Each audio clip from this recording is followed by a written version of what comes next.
Assalamualaikum warahmatullahi wabarakatuh. Berjumpa kita di dalam rancangan Al-Muqaddimah terbitan TV9 di pagi hari ini. Apa khabar saudara dan saudari, tuan-tuan dan perempuan yang dirahmati Allah? Kita bersyukur kepada Allah SWT dapat bersama-sama pada pagi ini. Dan topik yang akan kita bincangkan pada hari ini adalah berkaitan dengan adab dalam berbeza pandangan.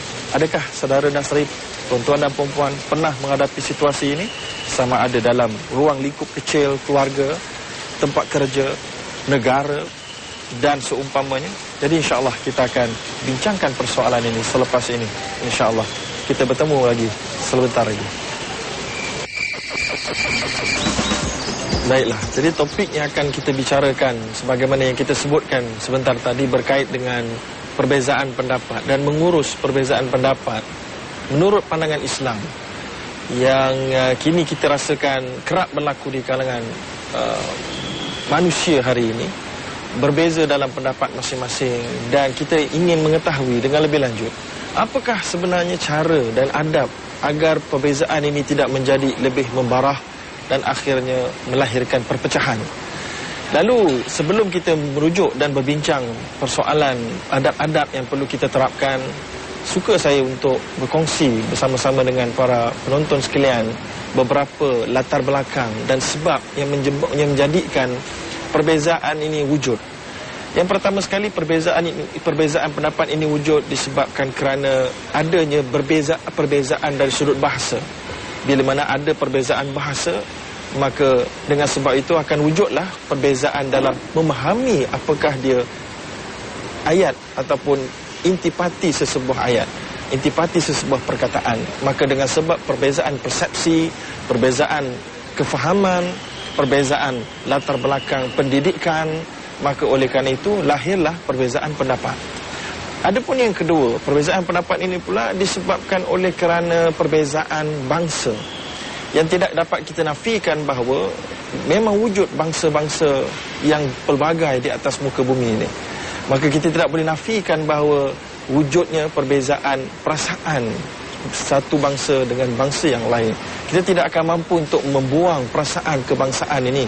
Tidak akan mampu.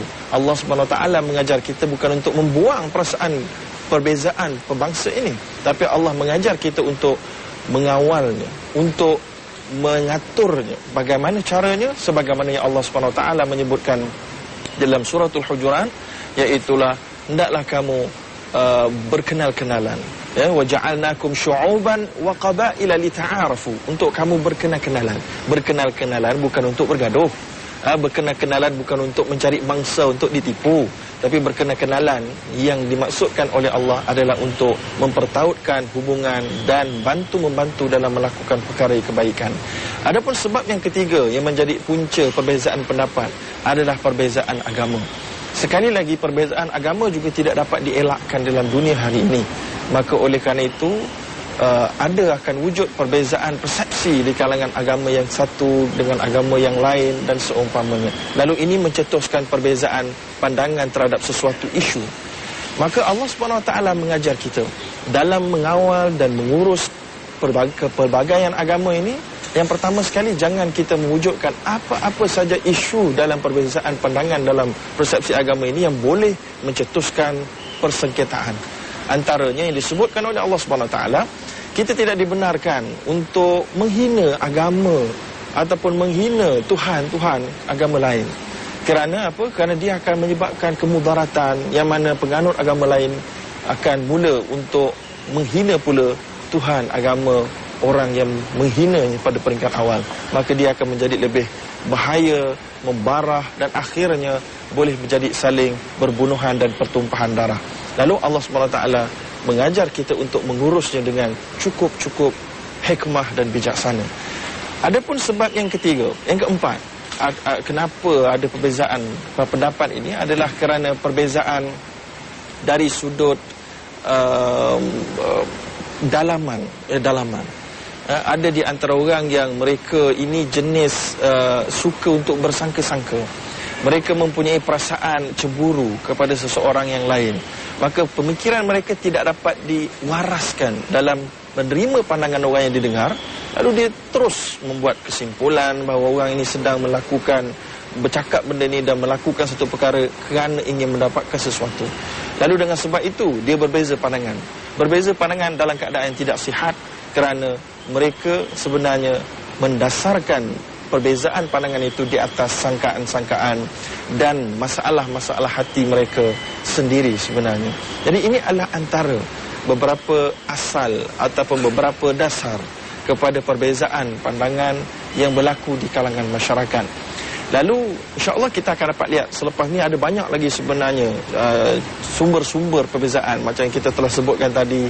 Ada yang dari sudut latar belakang, ada yang dari sudut iklim, ya. Ada orang di Timur Tengah mungkin berbeza pandangan dengan orang di Asia Tenggara kerana mereka tidak dapat menanggapi suasana manusia, kehidupan, adat, budaya, pemakaian, makanan di Asia Tenggara, lalu mereka akan merasa luar biasa.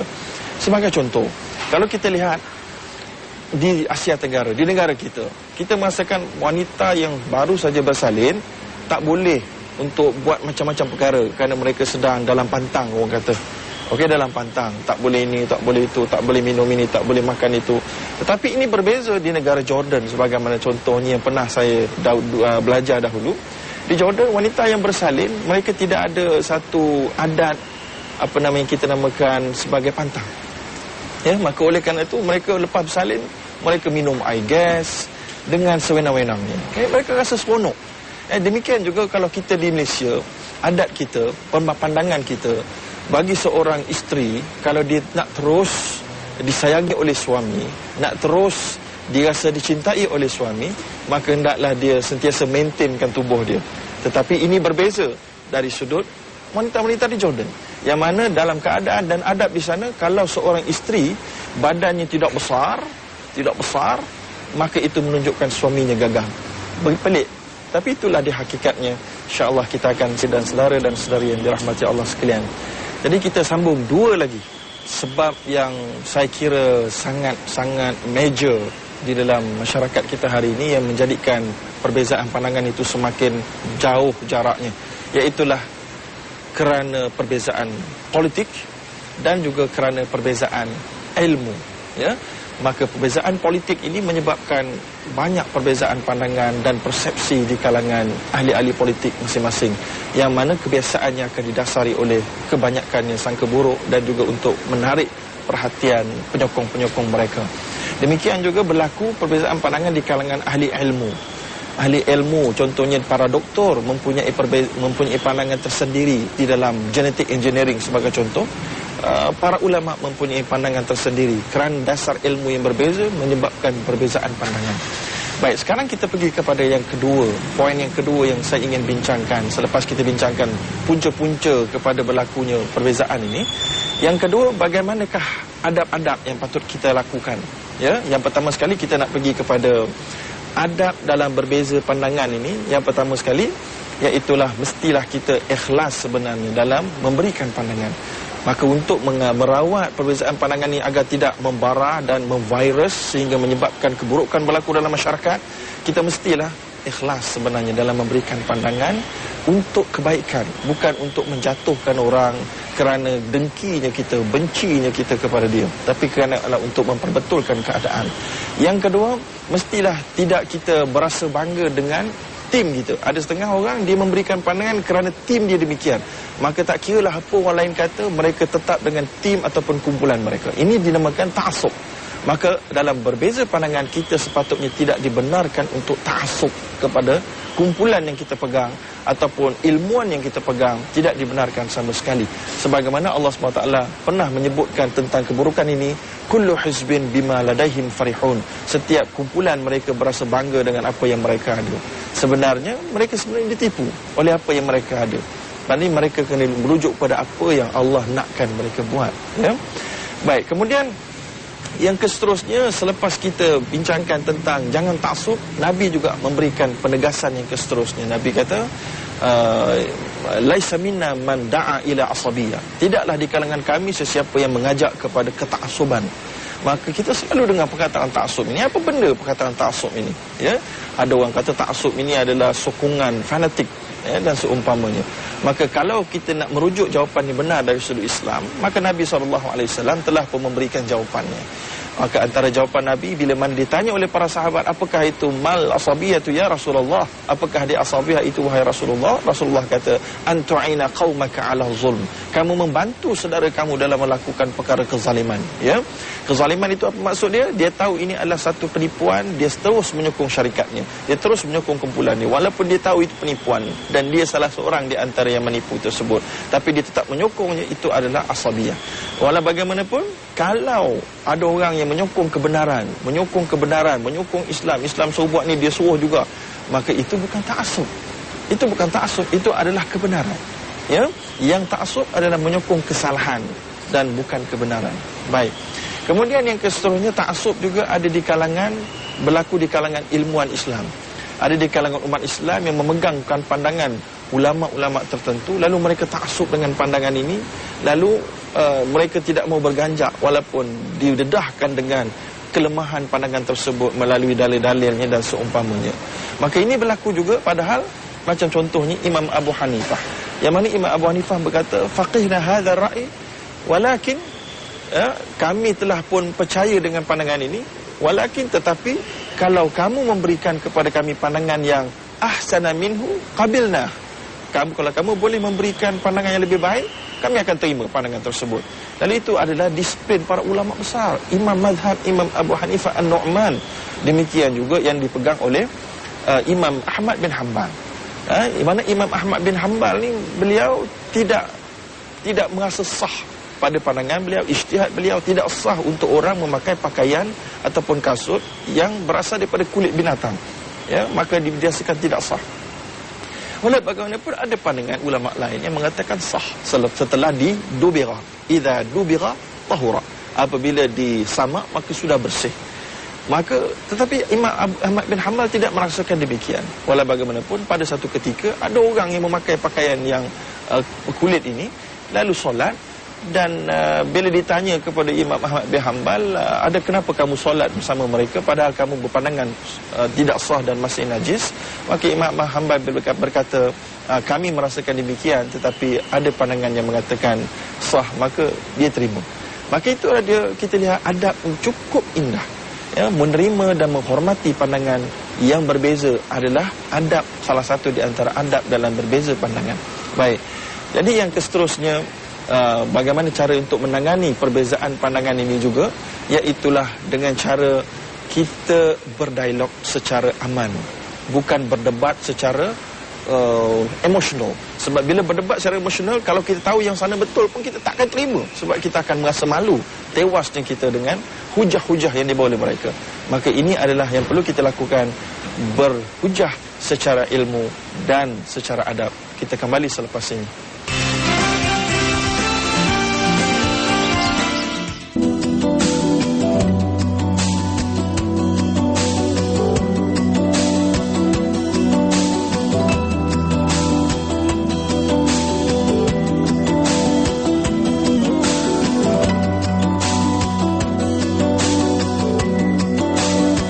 Alhamdulillah, kita kembali semula ke rancangan Al-Muqaddimah di pagi-pagi hari. InsyaAllah kita bersama-sama lagi dalam majlis ilmu untuk berbincang lagi bagaimana cara nak menangani perbezaan pandangan, perbezaan pendapat daripada sudut Islam dalam pelbagai aspek. Satu tajuk yang luas, tapi cuba kita berikan sedikit saja idea dalam rancangan Muqaddimah dalam beberapa minit yang kita ada ini.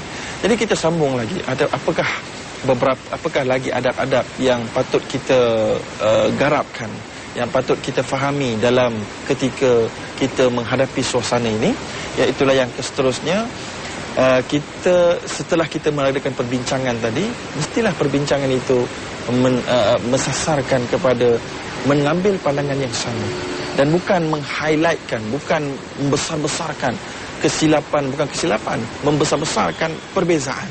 Kita cuba cari mana yang kita boleh bekerja sama, sebagaimana yang diajar oleh Imam Hasan Al-Banna berdasarkan kepada hadis-hadis Nabawi, nata'awan fima tafaqna, kita membantu dalam perkara yang kita boleh bekerja sama, wa yu'adziru ba'duna ba'dan, dalam perkara yang kita tidak boleh bersama, kita saling memberikan keuzuran, agree to disagree.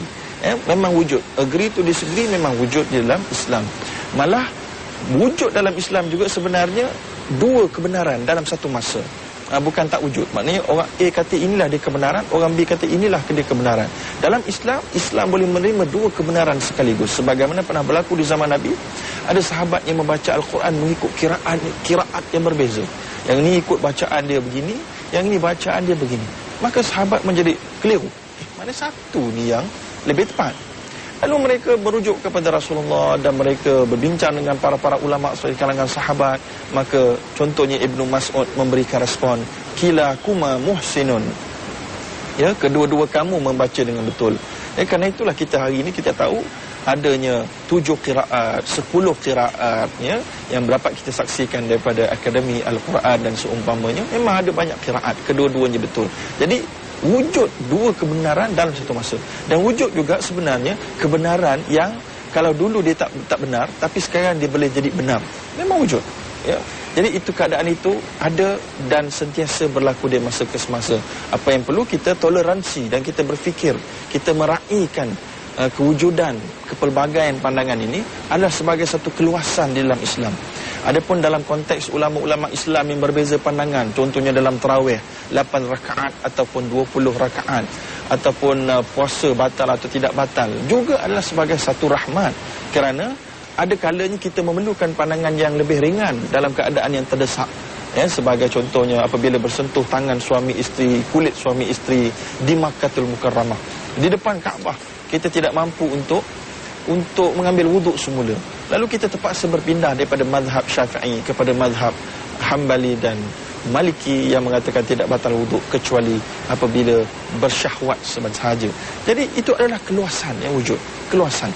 Ya, jadi kita ingatkan sekali lagi perbezaan pandangan, cuba fikirkan positif side, positif punya bidang, bukan kepada negatif yang orang ini nak melawan kita, nak menunjukkan dia lagi pandai daripada kita nak membuktikan kita lebih pandai daripada dia. Bukan demikian, ya.